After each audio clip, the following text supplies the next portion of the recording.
Y este programa llega a ustedes a nombre del Banco de Venezuela, porque el mayor valor eres tú.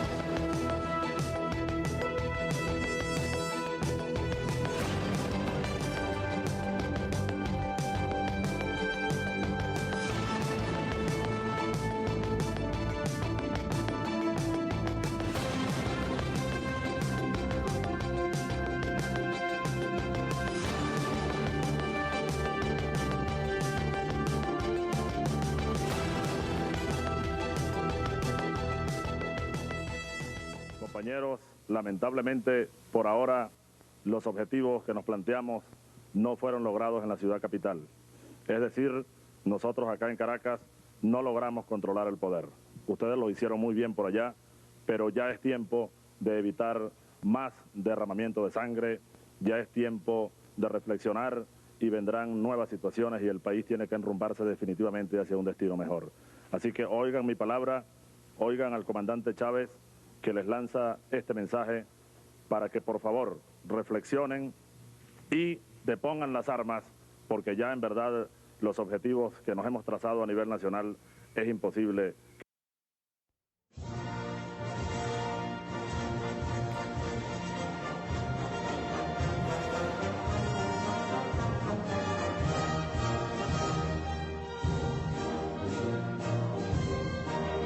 Mire cómo arrancamos, señor Caballero, ¿ah? Muy buenos días, tengan todos y todos. Miren, con el digno Batallón Bros de Apure damos inicio a este programa importantísimo de Café en la Mañana, conmemorando un año más de esta rebelión militar del 4F cívico-militar, donde nuevamente el pueblo venezolano dijo basta. Basta de aquella Cuarta República que quiso imponer el Fondo Monetario Internacional, aquella Cuarta República que estaba subordinada a los intereses de los Estados Unidos y de los imperios. Y este 4F, este día tan digno, Día de la Dignidad Nacional, siguió abriendo los caminos para lo que hoy por hoy es la Revolución Bolivariana, donde estuvo al frente del comandante supremo y eterno Hugo Chávez. Señor Caballero, ¿cómo está? Muy buenos días. Además que arrancamos hoy con esta imagen hermosísima de nuestro cuartel de la montaña que nos está acompañando el día de hoy para arrancar nuestro programa Café en la Mañana.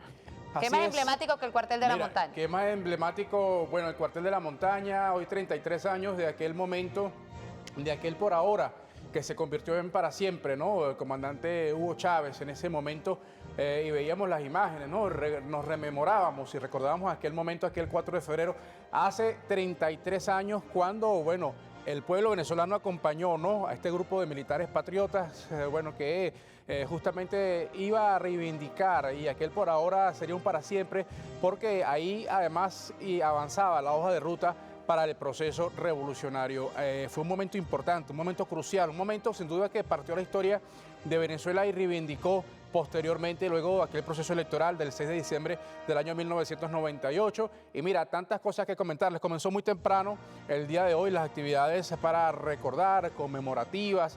También lo hacía y lo decía el vicepresidente sectorial, el capitán Diosdado Cabello, ¿no? Hablaba un poco acerca de la historia, hablaba de que el mayor y el mejor regalo que podría hacerle justamente toda, bueno, esa camada de hombres y mujeres que, bueno, participaron de aquel 4 de febrero, por cierto, algunos también el 27 de noviembre, el mayor regalo que podían hacer un día como el de hoy era y es la unidad del pueblo venezolano y estos hombres y mujeres patriotas.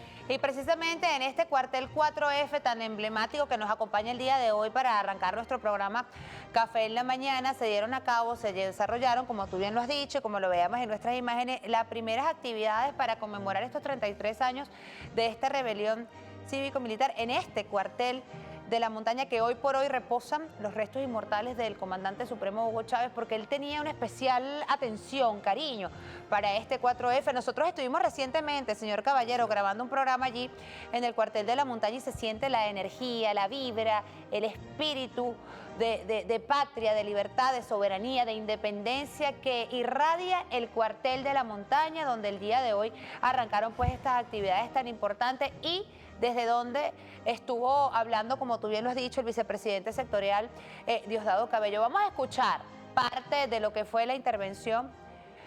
Bueno, vamos a escuchar más adelante lo que tiene que ver con esta, porque hoy, señor Caballero, se va a estar desarrollando, recordemos, una movilización importante precisamente para conmemorar estos 4F, el Día de la Dignidad Nacional. Vamos a presentarles de inmediato ese recorrido que va a estar teniendo esta movilización el día de hoy. Si ya lo tenemos en pantalla para presentárselos a todas y a todos, sí. Ahí lo vamos a tener. Aquí lo vamos a presentar. Mire, aquí está, señor Caballero, la movilización del día de hoy. Sí, aquí está, fíjense ustedes, aquí tenemos el mapa, va a salir desde Plaza Venezuela, ya se están concentrando a esta misma hora mientras vemos el programa y también la llegada en los próceres. Hay una ruta, ahí está la ruta que, bueno, ha preparado el equipo de producción, tiene que ver con Plaza Venezuela, Zona Rental, Avenida Las Acacias, Metro Ciudad Universitaria. También va a pasar por la Avenida de los Ilustres. Mire, ahí está la secuencia de cuál va a ser el movimiento y la movilización. Avenida de los Ilustres también va a pasar o pasa por la estación Metro Los Símbolos, pasa por toda la Avenida de los Ilustres y culmina allí, como ustedes están viendo en el punto número 2, en el Paseo Monumental Los Próceres. Esta va a ser la movilización, como tú lo has dicho, ya se empiezan a concentrar. Mira, aquí está.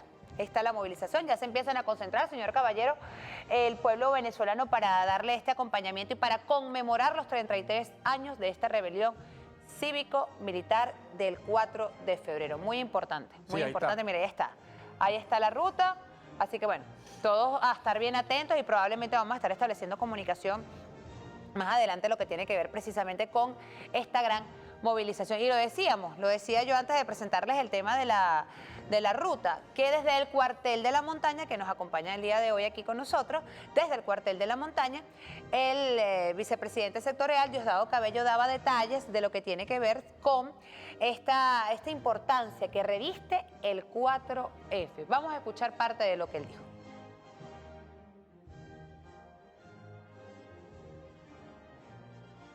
$33 años. Se dice muy rápido.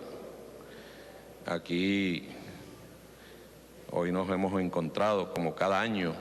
Venimos para acá a rendirle homenaje a nuestro comandante Hugo Chávez. Honor a quien honor merece. Sin duda, nuestra patria cambió luego de aquel 4 de febrero. Y surgió aquel hombre humilde, pero firme, que fue capaz en un minuto de enviarle un mensaje al pueblo de esperanza, de porvenir, de que se había perdido una batalla, pero que la guerra apenas estaba comenzando. Y encontrarnos aquí con los comandantes originarios del 4 de febrero, Joel Acosta aquí presente, Arias Cárdenas, Luis Reyes, Castro Sotelo, eran los que dirigían esto. Nosotros éramos unos nuevos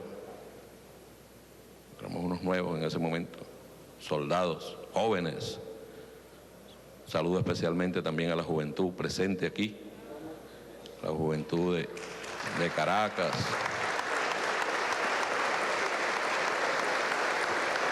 Porque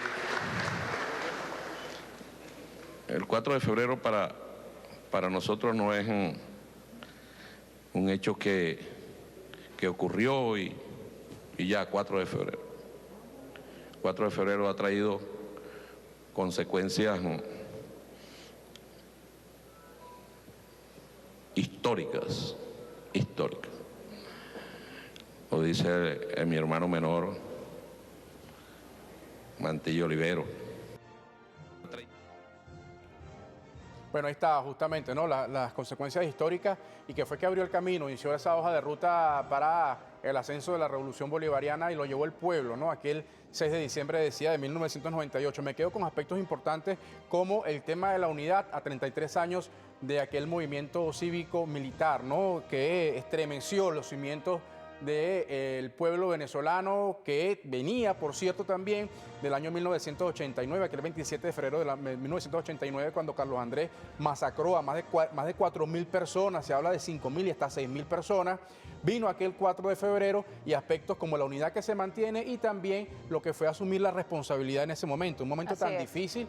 El comandante Hugo Chávez dijo, yo asumo la responsabilidad, cosa que no hace el sector de la oposición, pero además, cosa que no hizo el sector político hasta ese momento. No había asumido. Nunca, claro. Es más, nunca lo ha asumido. La extrema derecha jamás ha asumido su responsabilidad. Ni hace 40 años, ni hoy por hoy tampoco. Ni ahora. Tampoco la asumen. Bueno, pero precisamente vamos a hacer un recuento o vamos a recordar lo que ocurrió aquel 4 de febrero de 1992 y el recuento lo ha hecho el portal de Últimas Noticias y lo traemos a colación para todas y todos ustedes. A ver, lo tenemos allí y dice de la siguiente manera. Fíjense, 33 años del 4F, la rebelión que rescató la dignidad de Venezuela. El pueblo venezolano hace 33 años fue testigo de un por ahora que hizo resurgir la esperanza, que comenzó a florecer en las entrañas de los más humildes, frase que sigue más vigente y fuerte que nunca.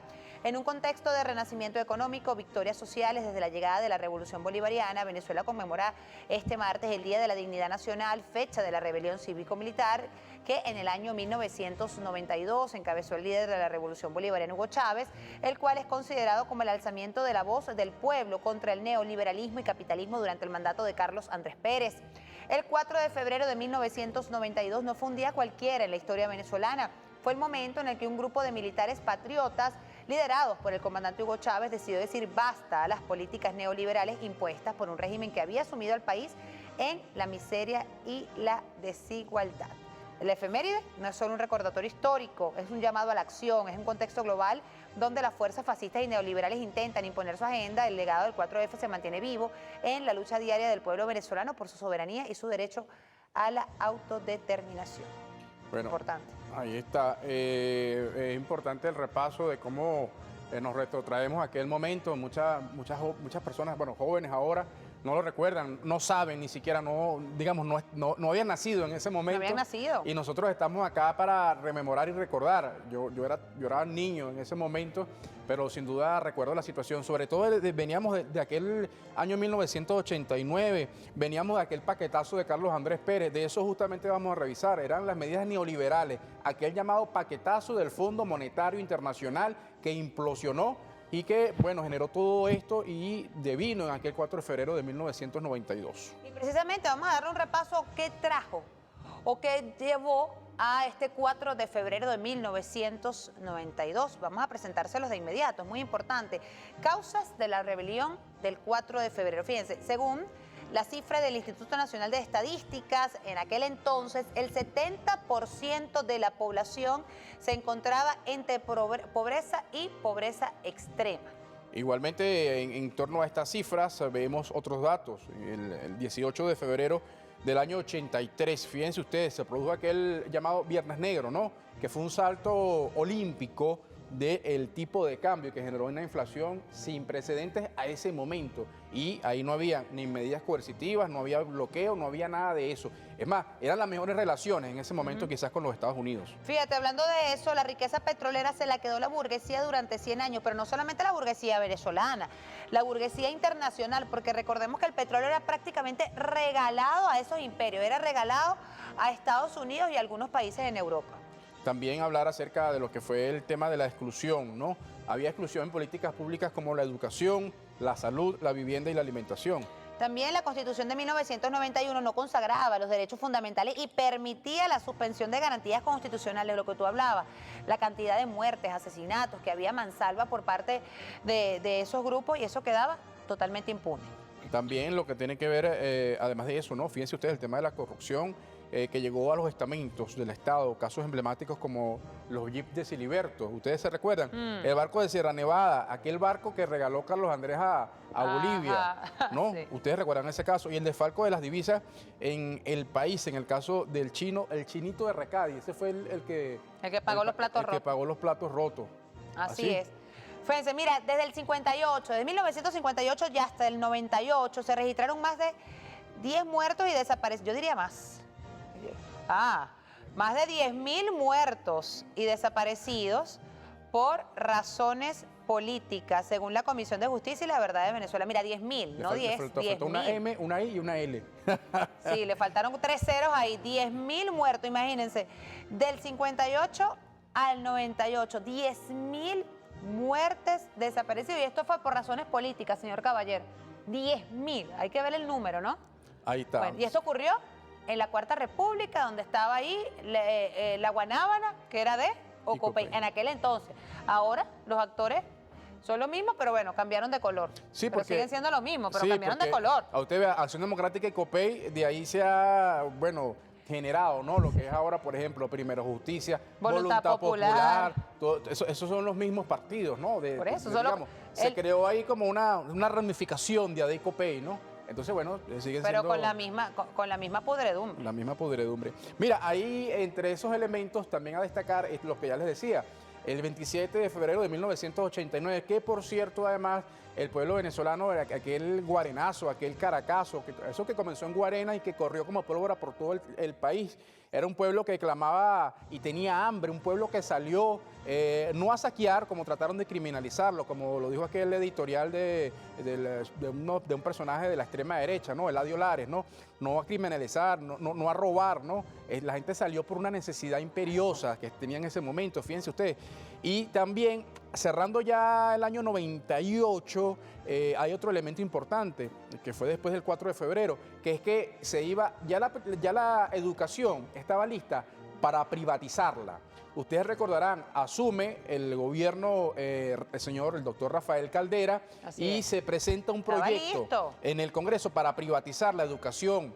La educación universitaria la iban a privatizar, aquel llamado PLES. Salieron los estudiantes que se pintaron de azul, ustedes lo recordarán, quizás alguno que tenga cierta edad. Claro, nosotros no acordamos, pero bueno, estos muchachos... Eso fue en el 98. Eso fue en el 98. Estábamos a punto de entrar a la universidad, estábamos ahí. ¿Usted entró por ahí comenzando el 2000? ¿O más acá todavía? No, yo soy un poquito más para acá. Mire, pero esas imágenes que vemos ahí que el capitán Diosdado Cabello hacía referencia y reconocía la participación allí en el cuartel de la montaña de la juventud, es muy importante porque esta juventud que está creciendo en revolución, por lo menos los que tienen del 98 o que nacieron del 98 para acá, no conocen, no tienen ni idea de lo que ocurrió en la Cuarta República. Es nuestro deber, nuestro compromiso darles a conocer y que ellos conozcan la verdad de lo que ocurrió en esa Cuarta República, porque la juventud de ahorita, para ellos es normal lo que está ocurriendo ahorita. Para ellos ahorita es normal tener un cupo cuando salgan de la universidad, al salir del liceo, a entrar a la universidad. Para ellos es normal, de pronto, que no existan los viejitos que le cobren su pensión. Eso antes no existía, eso era antes atípico, que los viejitos cobraban su pensión. Para eso, mira, que los profesores, aún y con todo el tema que hay del salario, puedan cobrar su dinero todos los 10 y los 25, como lo cobran los educadores. Eso antes no existía. Mi mamá era educadora y nosotros esperábamos que el 10 y no cobraba. Cobraba como el 13 o 14, siempre se atrasaban los pagos. Eso, entre otras tantas cosas que ocurrían en la Cuarta República, que hoy por hoy la juventud no vive, no sabe, y como decimos, lo extraordinario se ha vuelto cotidiano en revolución. Y esto que estamos viviendo ahorita en la Cuarta República, nosotros no lo vivimos. O sea, que nosotros no lo vivimos. Hay un tema que tú comentas del tema de la pensión. Hay que decir que gracias, y como el comandante Hugo Chávez, digamos, todos los mayores ya con una edad, 65, 60, 65 años, ya directamente les cae la pensión. Antes no, antes debías cotizar necesariamente y era un requisito para poder gozar de la pensión. Ese es un punto. Y el otro punto también, que hay que decirlo, que hablando del tema de la vivienda, además de la Gran Misión Vivienda de Venezuela y todas las políticas, cuando asume el comandante Chávez, reivindica al tema de la vivienda. La clase media compraba las viviendas y no tenía cómo pagarlo porque resulta que el tema de la banca era interés sobre interés sobre interés sobre interés. En Casarapa, allá en Guarenas, hubo gente que se suicidó, padres de familia se suicidaron porque no tenían cómo pagar eso. Con la cuota balón, los créditos indexados, no tenían cómo pagarlo, se suicidaban. Entonces, todo eso ocurría. Es por eso allí todo lo que le estamos comentando ocurría en la Cuarta República. Por eso fue la necesidad del comandante Chávez, aquel 4 de febrero, de salir y decir, ¿saben qué? basta de atentar contra el pueblo venezolano, basta de entregar toda nuestra riqueza a las potencias extranjeras y Venezuela está sumida en la miseria. Eso fue lo que ocurrió el 4 de febrero. Nosotros estamos mencionando aquí, señor Caballero, algunas de las cosas, de las tantas miles que ocurrían, ¿ah? De las tantas miles. O sea, cuando había el tema de los toques de queda, se asesinaba, bueno, ya lo decíamos acá, más de 10.000 sin hablar de lo que pasó en la desaparecidos, muertos, que gracias a la llegada de la revolución fue que se pudo empezar a ver dónde estaban algunas personas que fueron desaparecidas, que no se sabía en dónde. Bueno, el tema de la peste, bueno, tantas cosas, en fin, que ocurrieron antes del 4 de febrero y que dio origen a ese desenvolvimiento. Y sin embargo, llegó el 4 de febrero del año 92 y pasaron 6 años para que la revolución bolivariana ingresara y tuviese ese ascenso con el apoyo del pueblo venezolano. Entonces los que dicen hoy por hoy que estamos en dictadura, evidentemente tienen memoria corta, no vivieron aquella Cuarta República o simplemente les conviene ser así como por ejemplo, el señor Antonio Ledesma. Bueno, ese es uno de los personajes, por ejemplo. Ramos Alud está igualito, usted lo revisa, de hace 30 años. Hay otros tantos allí. Entra en una cámara hiperbárica y ahí parece que, no sé, queda congelado en el tiempo, una cosa increíble. Bueno, pero se queda congelado para lo que le conviene. Que tenga larga vida para que vea cómo seguimos avanzando en nuestro país, pese a esas medidas. Vamos a pasar revista también a otras informaciones o otras reacciones que han surgido en relación y en torno a lo que tiene que ver con este 4F de 1992, 33 años han pasado, y vamos a revisar la cuenta del canciller de la República, de Iván Gil. Ahí está.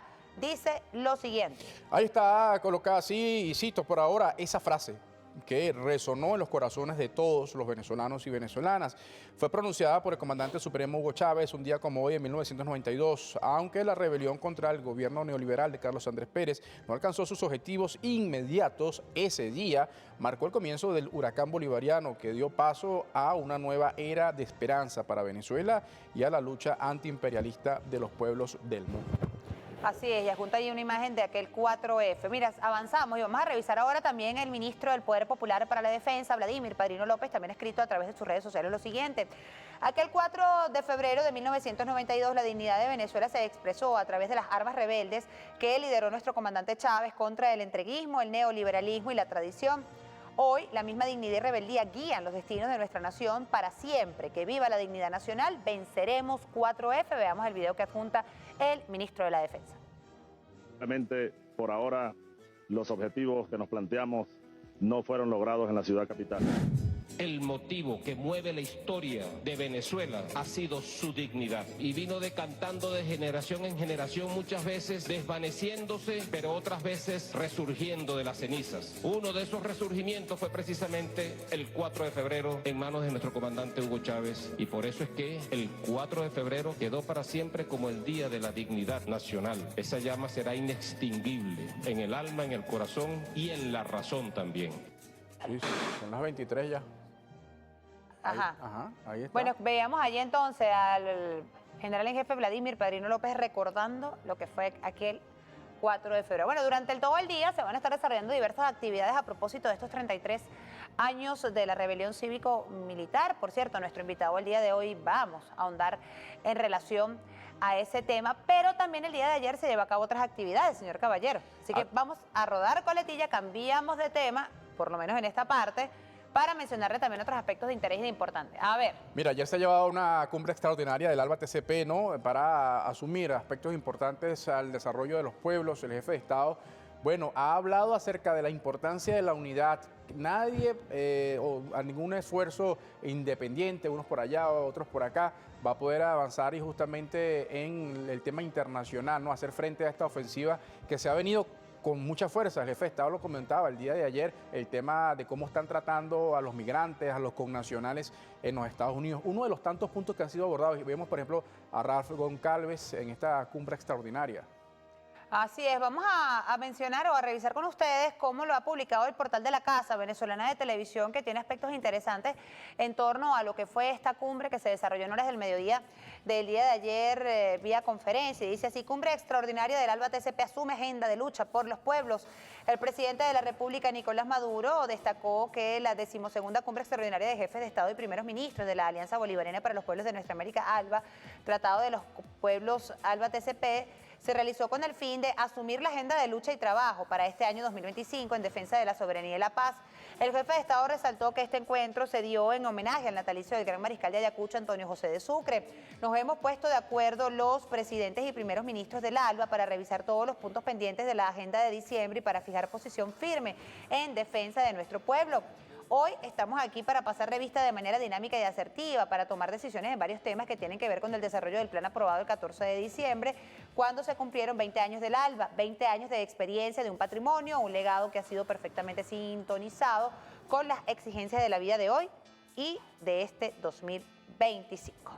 Bueno, ahí está, importante, ¿no? El jefe de Estado ya comentaba el tema de la migración, ¿no? El tema, cómo ha sido tratado, cómo pretende ser tratado desde algunos centros de poder, específicamente en el caso de los Estados Unidos. El jefe de Estado se ha referido a un programa de apoyo, de incentivo a los migrantes, esos que están tratando, bueno, de manera adversa, inclusive con agresiones, donde se le violan los derechos humanos. Ya hemos visto lo que pasó y cómo tuvo una reacción, bueno, fuerte del gobierno, por ejemplo, de Colombia, del gobierno, por ejemplo, de Brasil, el gobierno de México. Y bueno, esto se ha abordado y hay propuestas. Vamos a escuchar lo que ha hecho el jefe de Estado.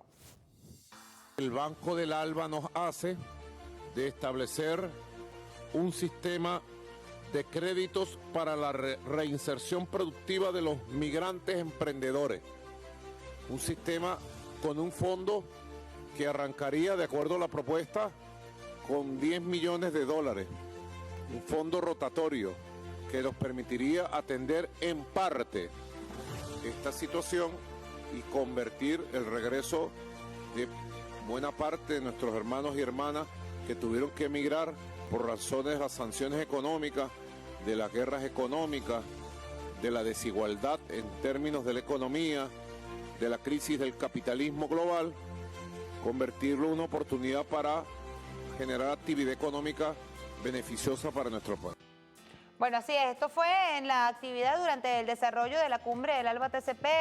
Hubo disertaciones interesantes. Escuchábamos al presidente de Cuba, Díaz-Canel, a Luis Arce, a Ralph Goncalves, y todos hablaban y en función y coincidían con el hecho de la unidad de los pueblos, de la necesidad de integración entre todas y todos para salirle al paso a temas como, por ejemplo, este que se hablaba, el tema de la migración. Por ejemplo, también el presidente hacía un punto en el agroalba, la necesidad del reimpulso para el tema productivo, económico, para los pueblos que integran este gran bloque de integración, valga la expresión. Y este momento tan propicio, Miren, vamos a también ahora a cambiar de tema, pero que sin duda tiene que ver con la respuesta que brinda, bueno, en este caso ya lo veíamos como bloque como el ALBA, y también las reacciones que hay en Venezuela sobre el tema de la USAID. Ustedes saben todo este debate, esta investigación que se ha abierto en los Estados Unidos. Ya en Venezuela se ha abierto, además se ha denunciado, además que se ha abordado el tema del punto de vista legal sobre las ONG, el tema del financiamiento. Aquí en Venezuela se ha avanzado, ¿no? Pero en los Estados Unidos se destapó la olla. El señor Donald Trump ha dicho que la USAID es una organización criminal, ¿no? Bueno, porque ¿y quién recibió plata de la USAID? La derecha radical venezolana, que hizo del tema de la migración, que fue abordado en la cumbre, hizo del tema migración, lo convirtió en un negocio. Aquí durante bastante tiempo, desde que arrancó este tema, hubo denuncias por parte del gobierno bolivariano. Incluso también lo decía el del lápiz, Carri, decía ayer, mire, yo desde mi partido, que soy oposición, denuncié bastante ese tema de los recursos que se le estaba dando por parte de la USAID a esta extrema derecha, que se lo estaban robando, que se lo estaban agarrando. Bueno, eso se denunció bastante. Bueno, ahora Trump ha llegado a la presidencia de Estados Unidos y se ha dado cuenta de la cantidad de dinero que se le desembolsó a estas personas amparados en ONG, amparados en fundaciones para ayudas humanitarias, que nunca llegó a nadie de los venezolanos, y simplemente ellos se los embolsillaron. Bueno, el presidente ayer en su programa con Maduro de repente, Maduro Live, de repente habló sobre este tema, y vamos a ver cómo lo ha publicado, cómo lo ha destacado el portal de Telesur. A ver, dice de la siguiente manera: USAID entregó millones a Juan Guaidó y la ONG Preferidas en un escándalo mundial. Le quitaron subvenciones o le rebajaron la plata que le daba la USAID a la ONG, y él determinó, subrayó Maduro, El presidente de Venezuela, en su programa Maduro Live, de repente denunció este lunes que a través de la Agencia Estadounidense para el Desarrollo Internacional se le entregó al prófugo usurpador Juan Guaidó más de 700 millones de dólares para atacar a su gobierno. Dice así, 260 millones de dólares para una supuesta asistencia humanitaria, 247 para el desarrollo, 200 millones para el fondo que llamaban Fondo de Desarrollo. En los documentos son más de 700 millones, detalló el mandatario. Agregó también el presidente Nicolás Maduro que tenían que quitar la ayuda humanitaria a las ONG que eran presupuestadas por la ONU o subvencionadas por la ONU y entregárselas a quien él dijera, en este caso Juan Guaidó. Siguiendo esa línea, el mandatario bolivariano se refirió a los impagos de la empresa petrolera Citgo secuestrada por la ultraderecha. Desde que la secuestraron deben tener para entregar por año al país por lo menos 1.000 millones de dólares. Ya tienen 5 años por entregar lo que se llaman las utilidades de fin de año. ¿Y dónde está esa plata? Dijo al tiempo que recordó que eso, el dinero, está en manos de Leopoldo López, Guaidó, Julio Borges. Esperemos que con la luz divina de nuestro Señor todo se conozca. Por cierto, que este es en el caso de la USAID en lo relativo a Venezuela, pero esta olla que se ha destapado y esta situación, este debate, esta crisis política que está viviendo Estados Unidos a propósito de los manejos de la USAID, que por cierto, hay que decir que la USAID es un órgano dependiente vinculado directo al gobierno de los Estados Unidos. Sí. La USAID está diciendo ahorita que ellos no saben cuál ha sido el destino de parte de esos recursos, eso que han entregado como ayuda humanitaria. Y hay que decir también que la USAID tuvo una participación, ya se ha confesado, en el tema del financiamiento, ¿no?, para lo que fue el golpe de Estado en Ucrania en el año 2014, que devino en el ascenso en el poder de Zelensky, ¿no?, y todo esto que ha ocurrido en esta zona de Euroasia, esta ofensiva de la OTAN contra Rusia. Es decir, es un papel bien complejo, también el tema de financiamiento de algunos conciertos. Se destapa la olla. No, eso tiene conciertos en Colombia. Mira, también. Uno dice, son 700 millones de dólares de la USAID. A eso súmale los 5.000 millones de dólares que tuvo que haber dejado de dividendo Citgo, porque el presidente dijo, mira, cada año Citgo dejaba aproximadamente 1.000 millones de dólares. Han dejado de entregar 5 años. Son 5.000 millones de dólares, más toda esa plata que agarran por aquí, la plata que agarran por allá, la plata que agarran por más allá. ¿Dónde está ese dinero? Bueno, pregúntenle en las canchas de pádel donde está Guaidó o donde está este señor Leopoldo López viviendo su dolce vida allá en España, o Julio Borges creo que está en Colombia, ¿no? Julio Borges, no, Julio Borges. ¿Dónde está ahora? Realmente no se sabe, eso es como el otro tiene 4 señor. muchachos, ¿de qué vive? Bueno, el señor de Vecchio, que ahora mira... Ustedes saben también que hubo unas denuncias en un momento que hablando de ese tema de Leopoldo López, de la mamá de Leopoldo López, que fue la que financió Voluntad Popular. Bueno, tanto la señora como bueno, su hijo ya sabemos, fuera del país. Pero es una larga, bueno, se están destapando las joyas y ya entre ellos unos se acusan entre sí, otros dicen yo no tengo nada que ver, yo no fui, yo no recibí nada. O dicen, mira, porque tú recibiste más plata que yo. Y hay fotografías, nadie puede, o sea, ahí hay fotografías que los inculpan, que los culpan, que los responsabilizan, que los señalan sobre lo que ha sido esta situación. Bueno. Mira, 11:33, señor Caballero, mejor vámonos a la pausa. Vamos a la pausa. 11:33 minutos de la mañana porque tenemos que ahondar en relación a este tema tan importante que tiene que ver con el 4 de febrero de 1992 y todas esas implicaciones que pasó hace 33 años y cómo se sigue o de qué manera seguimos nosotros avanzando en este camino de la revolución bolivariana con el comandante Chávez en su momento, ahora el presidente de la República, Nicolás Maduro. ¿Con quién nos vamos a tomar el cafecito, señor Caballero? Sí, ya tenemos a nuestro invitado, ya se lo vamos a presentar. Se trata de Juan Romero, analista político. Ya tú lo comentabas, Emma, el tema que vamos a abordar. Así que bueno, vamos a dar una pausa. Recuerden nuestras cuentas en las redes sociales. Ya Emma ha comentado. Pausa, ya venimos. No se apaguen. Aquí está, a ver, ¿con qué nos vamos a despedir? A ver, aquí nos despedimos. Mira, aquí nos ponemos aquí. Nos despedimos con esta imagen maravillosa de nuestro cuartel de la montaña, que sin duda alguna hoy va a ser protagonista. Se van a estar desarrollando varias actividades en el cuartel de la montaña el día de hoy, así que no se aparte, quédese con nosotros. Vamos a andar con nuestro invitado sobre esto. Todas nuestras plataformas a su total disposición, @Café en la Mañana, Instagram, TikTok, Red Social X. Nos pueden seguir por allí. 11:34 minutos, pausa desde el cuartel de la montaña y ya ven. Ya venimos.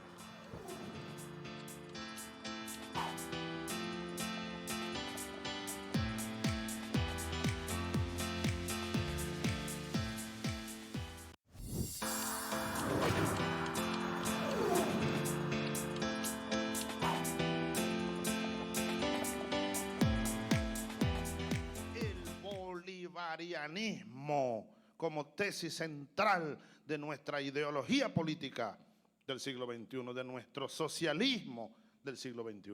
Hay bastantes nutrientes en el pensamiento y la acción de Bolívar para esta tarea, solo que debemos estudiar mucho y pensar y desarrollar la idea.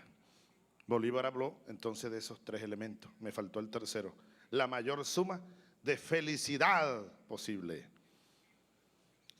Y para ser feliz, no hace falta ser millonario en cuanto a rico y tener grandes extensiones de terreno y cuentas milmillonarias. No, hay que vivir dignamente. Yo, por ejemplo, fui un niño pobre. Yo fui un niño pata en el suelo, pero fui un niño feliz. Pero un niño feliz, yo fui muy feliz de niño. Como quiero y aspiro que sean todos los niños venezolanos. Claro, que vivan un poco mejor que lo que vivía Pretribilín, ¿no? Pretribilín vivió, bueno, trabajando desde niño, pero feliz, montado en un árbol, cantando canciones, jugando pelotica, vendiendo arañas. Feliz, feliz. Decía Bolívar, la gloria está en ser útil, seamos útiles y vivamos con dignidad y decoro los años que nos queden, dando ejemplo de transparencia, de honestidad, de querencia. Como decimos los llaneros, no es William, las querencias. Y mi querencia es el monte y una punta de ganado, como no quiere,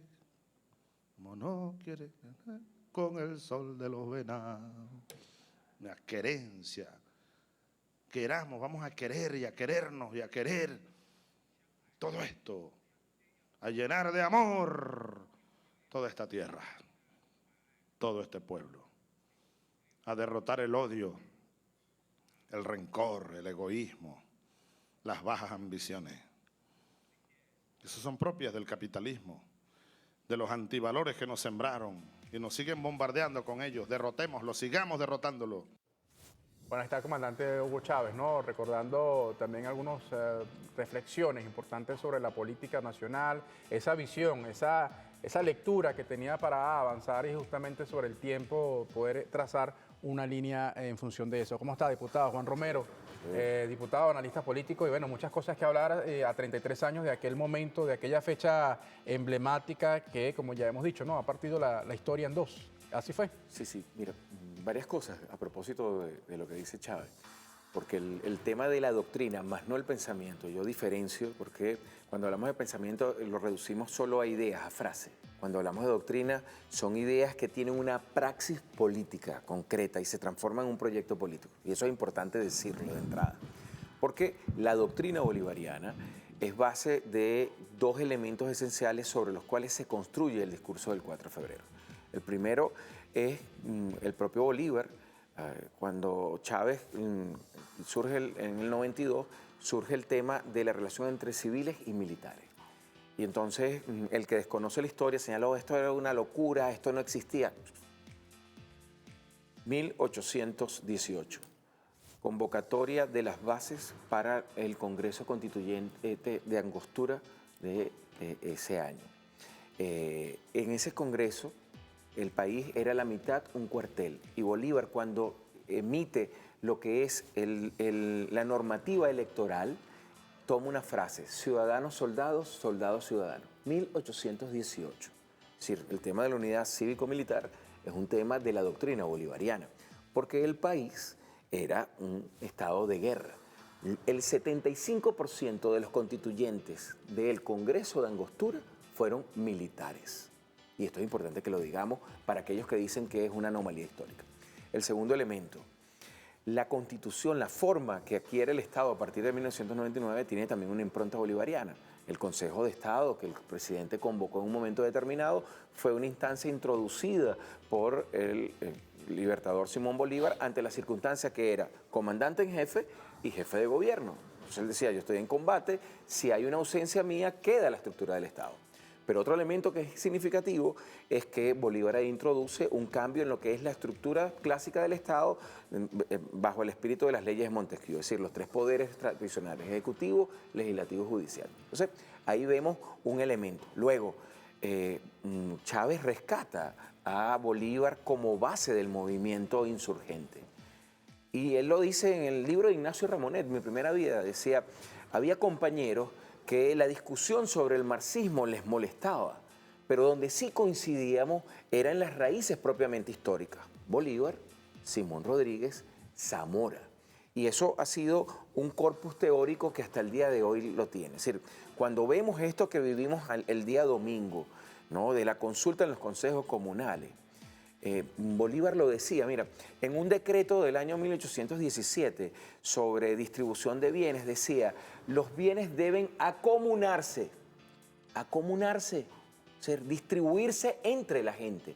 1817, ese decreto de Bolívar. Entonces, ese tema que nosotros traemos hoy de la comuna, de los circuitos comunales, tiene también una línea histórica muy importante que la desconocemos. Bueno, porque han manipulado nuestra historia, la han buscado tergiversar. Como decía Ali Primera en la canción bolivariana, iban el 17 de diciembre para asegurarse que estuviera bien muerto.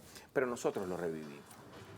Le pregunto, diputado, han pasado 33 años y hoy por hoy vemos cómo evidentemente tenemos un pueblo que es otro pueblo, tenemos una conciencia, tenemos una claridad de lo que está pasando hoy por hoy y a qué nos estamos enfrentando. Porque ha habido un cambio de doctrina, un cambio de paradigma en función a lo que se está viviendo. ¿Cómo usted evalúa este pueblo de hoy por hoy, 33 años después de aquel 4 de febrero de 1992, donde vieron a Chávez como la esperanza y hoy por hoy se materializa?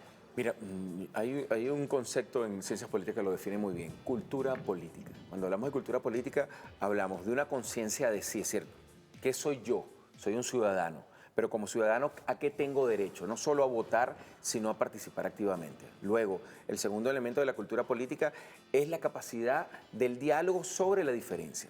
Entonces, cuando tú ves todo lo que nosotros hemos vivido, te lo pongo en cifras, entre 2013 hasta 2022, 640.000 millones de dólares en pérdida. De 2023 a 2024, 158.000 millones de dólares más. Y entonces tú tienes que hacer análisis comparado. Ves lo que nos han aplicado a nosotros, que se lo han aplicado a Libia, a Irak y ahorita a Siria. ¿Qué tienen en común los tres? ¿O qué tenían en común los tres con nosotros? Estaban entre los 10 productores de petróleo más importantes, cada uno en su espacio geopolítico, un espacio de resistencia a los Estados Unidos. Los tres basados en una estructura también, como lo que nosotros hablamos de unidad cívico-militar. ¿Por qué funcionó en los tres y en nosotros no? Cultura política, carga histórica, valor, conciencia de lo que tenemos. Eso es algo que nos ha permitido a nosotros, sin proponérnoslo, crear un modelo de resistencia contrahegemónica a la desestabilización. Repito, funcionó en Irak, funcionó en Libia, funcionó en Siria, todo lo que nosotros nos han aplicado. Es el texto de Jean Char de la dictadura a la democracia. Asfixia económicamente, crea conflicto, asóciate con factores insurgentes violentos, con sectores delincuenciales, disminuye la calidad de vida, di que es una dictadura y entonces ahí entramos a cosas interesantes. Oye, una dictadura, 26 años, 32 procesos electorales el que acabamos de hacer, 9 más, son 41.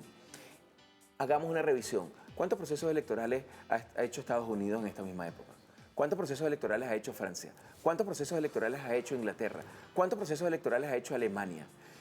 ¿Ha sido posible que en Estados Unidos, Francia, Italia, Alemania surgieran actores políticos que llamaran a otros países a invasión y que les permitieran tener actividad política? Eso es democracia, eso es cultura política, eso es respeto a la diferencia, que no significa impunidad. Y esto es importante que lo digamos. Entonces, 33 años después, nos conseguimos un país mucho más maduro, un país plenamente consciente, un ciudadano y una mujer que, como decían los griegos en el Ágora, exige su derecho. Uno va a las asambleas y ves cómo se paran a reclamar, a exigir, a buscar protagonismo. Entonces, estas 6 consultas, que la primera la hicimos el domingo y que van a dar continuidad, arrojan una nueva línea. Una nueva línea que ya Chávez le enfrentó en la cumbre de Quebec, compañero. Chávez se enfrentó y dijo, no es democracia representativa, es democracia participativa. Diputado, vamos a hacer una pausa, tenemos que hacer una pausa breve y ya venimos con más, pero también en torno a esa reflexión, quería preguntarle el tema, ¿qué significó ese 4 de febrero de 1992 en también lo internacional. Recordamos aquel 4 de febrero, el comandante Chávez después visita La Habana, lo invita a Fidel, se abre un nuevo tiempo. Parece América Latina también vivir situaciones complejas. Se repitió aquel sacudón del 89, pero en Argentina, y también vino el ascenso de gobiernos progresistas. Global. ¿Qué significado tiene? Eso a la vuelta con el diputado Juan Romero, diputado de la Asamblea Nacional. Pausa, ya venimos. Paga y pégala con el Banco de Venezuela, el único que te premia por hacer Pago Móvil. Usa Pago Móvil BDB en los comercios afiliados a Pago Móvil Comercio y tendrás la oportunidad de ganar el reintegro de tu compra al instante. Tú puedes ser el próximo en decir la pegué y disfrutar tu premio de inmediato. ¿Aún no tienes BDB app? Descarga la app del Banco de Venezuela en tu tienda de aplicaciones y participa ya en el Banco de Venezuela. El mayor valor eres tú.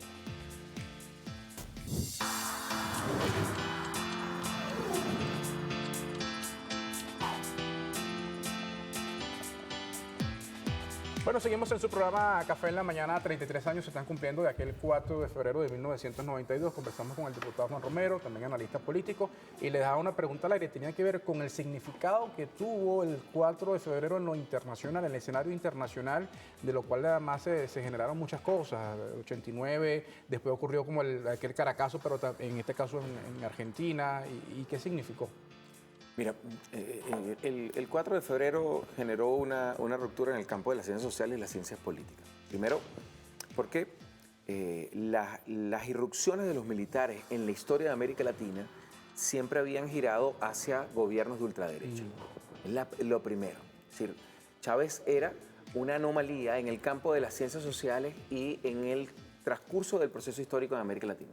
Un militar que insurge contra un gobierno, indudablemente, con un conjunto de elementos, pero con un discurso que no era un discurso de impulso al capitalismo, que no era un impulso de la imposición de una agenda de reducción del papel del Estado, que no era un discurso de agresión hacia los movimientos populares. Es al contrario, ahí está el libro yo siempre lo recomiendo, como profesor de Ciencias Políticas e Historia que soy, el libro de Cleber Ramírez, la historia documental del 4 de febrero. Es decir, ¿qué decía Cleber? ¿Qué reunía Cleber Ramírez, un histórico que venía del PRB, muy importante? ¿Qué decía? Bueno, crear un Consejo de Estado, generar unas modificaciones del sistema educativo, generar una modificación del papel de Venezuela en el contexto internacional como proveedor seguro de petróleo dentro de la doctrina de seguridad de los Estados Unidos. Impulsar un cambio profundo de las formas de la democracia, generar unos mecanismos de redistribución de la riqueza. Es decir, lo que hizo Chávez a partir del 99 está anunciado en los papeles del 4 de febrero. No mintió en torno a su oferta electoral y eso es otra diferencia. Por supuesto, la irrupción de Chávez entonces no genera solo un contraste entre lo que era una acción militar y lo que era la historia de América Latina, sino terminaba de quebrar el escaparate de cristal en el que se presentó durante 40 años la democracia venezolana, la democracia modélica, la estructura de consenso, de acuerdos interélites, se vino abajo. En tercer término, mostró contundentemente que lo que había sucedido 3 años antes, en 1989, no fue un elemento casual, sino que tenía que ver, como ustedes muy bien lo explicaron en la primera parte de su programa, con un deterioro de las condiciones sobre la distribución de la riqueza. A ustedes se les escapó, al equipo de ustedes, un pequeñito dato, nada más apenas, que se los voy a dar. Sí.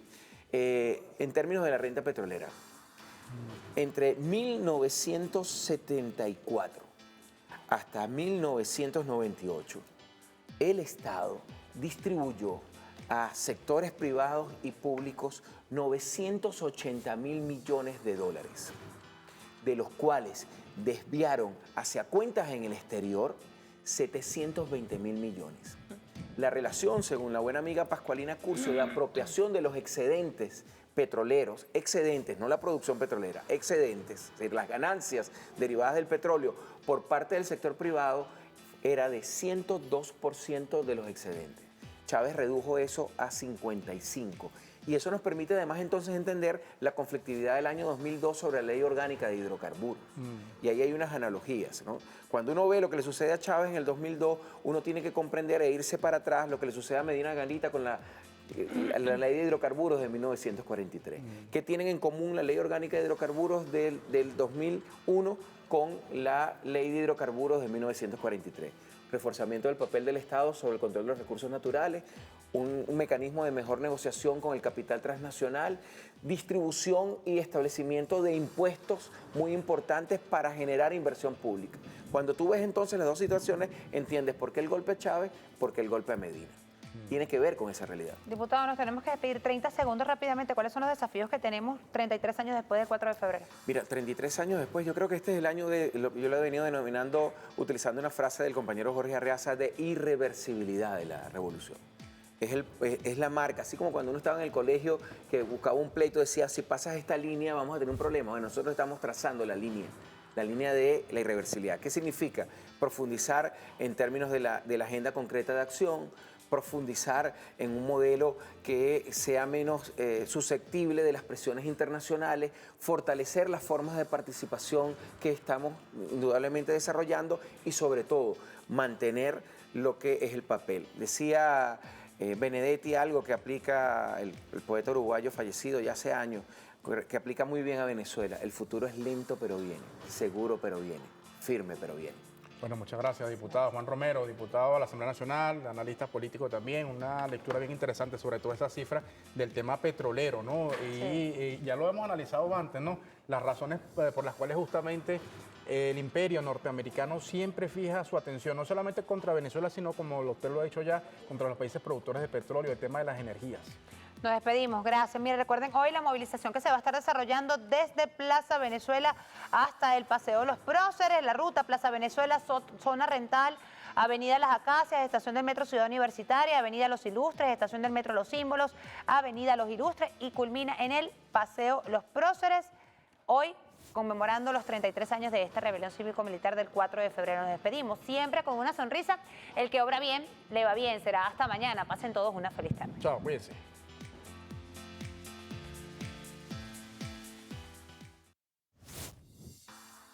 Y este programa llega a ustedes gracias al Banco de Venezuela, porque el mayor valor eres tú.